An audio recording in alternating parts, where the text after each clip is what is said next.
NPR. If you were to pick one word that succinctly captures the zeitgeist of American consumers right now, it might be rage. Last year, in a survey of American consumers, 2/3 of those who experienced a problem with a product or service said they felt rage about it. Who amongst us, Waylon? Who amongst? I'm just saying. By the way, that survey was done by a company called Customer Care Measurement and Consulting. Scott Bretzman is the CEO there. We're about a quarter century old, and our primary competency is helping companies listen to the voice of the customer and take action on the feedback that they get. I see. And where would you put yourself on the consumer rage scale? I'm laughing because, first of all, I've never been asked that question before in 25 years. If you talk to any of my children or people in my family, I guess they would probably say that I'm embarrassingly a rageful kind of consumer. Scott says his current beef is with a tuxedo rental company over a mistaken charge. That particular dispute has been going on for over a month right now. And each answer I get is more confusing than the last one I got. It's the kind of situation that makes Scott, a normally mild-mannered number nerd, want to hulk out. Yeah, he's ripping off that rental tuxedo like, and maybe a lot of us feel this way. In fact, a new survey out this week from the University of Michigan says consumer complaints have reached record highs. This is The Indicator from Planet Money. I'm Waylon Wong. And I'm Adrian Ma. Today on the show, what's eating the American consumer? And what can we do about it?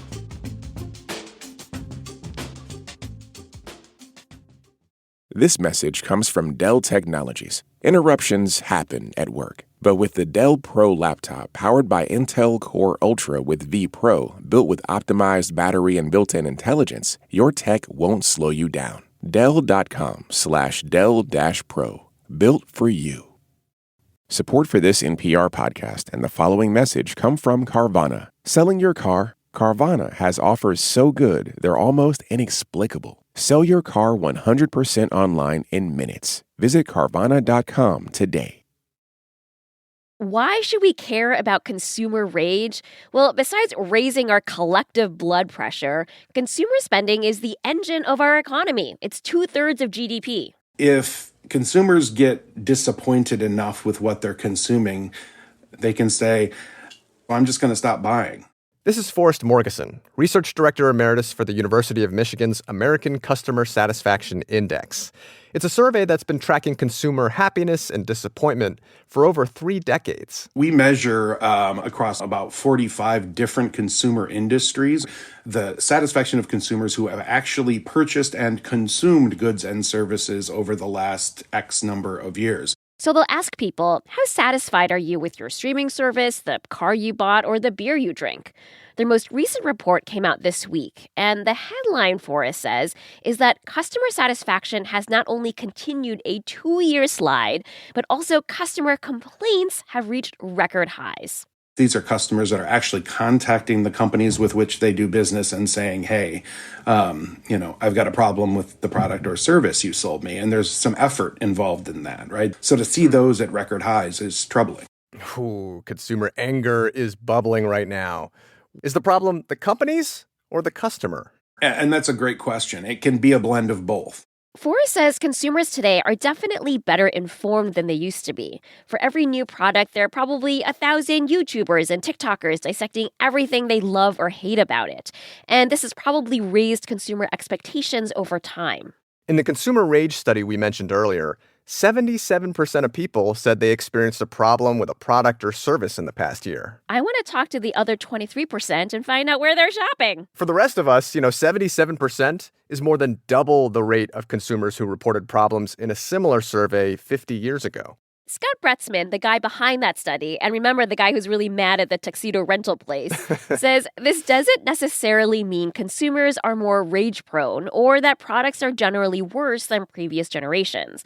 Rather, it's a reflection of how our consumption habits have changed. Take technology. Technologies, of course, are a big part of consumer problems. Often not because the technology doesn't work, because people don't know how to use it and they can't get help using it. Yeah, unlike in past decades, so many of our products today, from smartphones to cat feeders, they come with microchips and laser sensors and mind-reading capability. And when they break, they often can't be fixed with a wad of duct tape. Well, there goes my only DIY solution to any problem. Another way consumption has changed is that our spending has increasingly shifted from goods to services, many of which didn't exist that long ago.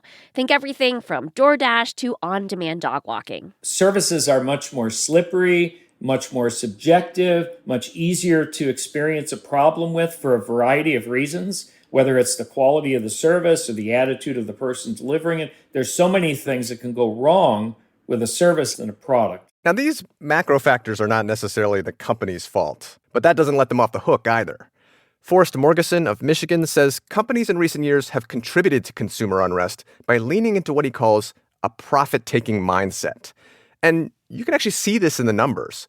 Corporations' share of the economic pie has been growing.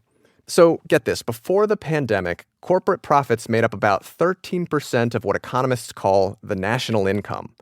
Today, the number is closer to 17%, a record high. If your number one focus is on squeezing as much profit as you can out of your company, you're not going to be as focused on the things that you need to do to make customers happy. For companies, that might translate into hitting consumers with sneaky fees, making them navigate a customer service gauntlet, or just giving them less for more. Skimflation, our old villain.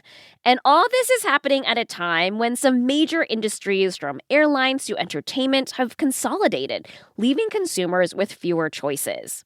Given all that, you could see why a lot of customers these days feel just a little cranky. So what might be done about all this?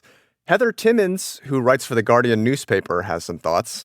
I am The Guardian's consumer rage correspondent. Consumer rage correspondent. Why? We made that up. I'm the consumer rights correspondent. I think we can say that. She says the U.S. government could play more of a role in regulating big business. But she says during President Trump's second term, hundreds of people at agencies like the Food and Drug Administration and the Consumer Financial Protection Bureau were laid off. Now, Heather says the Federal Trade Commission is still doing some good work, going after things like Facebook scams and problems at StubHub and Instacart. But that agency itself, is not big enough to battle against companies and lobbyists and trade groups, et cetera, that are on the other side. Heather says some state and local governments are trying to pass new consumer protections, though. New York City, for instance, recently proposed a broad ban on so-called junk fees. It also issued a new click-to-cancel rule, which is supposed to make it easier for people to stop their subscriptions. We're seeing the same thing happen in California. When you get those two big economies together, New York and California, and they start passing rules, companies just have to listen because of the actual size of them and the amount of consumers that they cover. One more thing Heather says she'd like to see is the media paying more attention to the problems of everyday consumers. For me, one of the things that seems to be missing is that type of journalism that I feel like I grew up with, and maybe you grew up with, which was just like, are you getting ripped off? We're here to help. Channel 5 is on your side. And there's it being part of the regular fabric of the journalism industry just disappeared when we lost all the local newspapers. She says there are some nonprofits like Consumer Reports and ProPublica that are doing good work in this area, and even some citizen journalists on social media. There's a guy running around Georgia that started weighing meat in his Walmarts. And as it turns out, almost everything is a tiny bit underweight when you add that up. It's fascinating. This guy's got a beef with beef. But for Heather, it still doesn't feel like enough, which is why she decided to make consumer rights or consumer rage her beat. And so much of the big business coverage that we see right now really is for investors. But it's not at all focused on how is this company treating its customers. It's sort of time for us to bring that back. Speaking of bringing that back, we did an episode a couple weeks ago about petty economic grievances. Thanks to everyone who wrote in, and keep those gripes coming. If you have any rageful consumer tales of woe, let us know. Email us at indicator@npr.org. This episode was produced by Vito Emanuel and engineered by Sina Lafredo. It's fact-checked by Sierra Juarez. Kate Kincannon is our editor, and The Indicator is a production of NPR.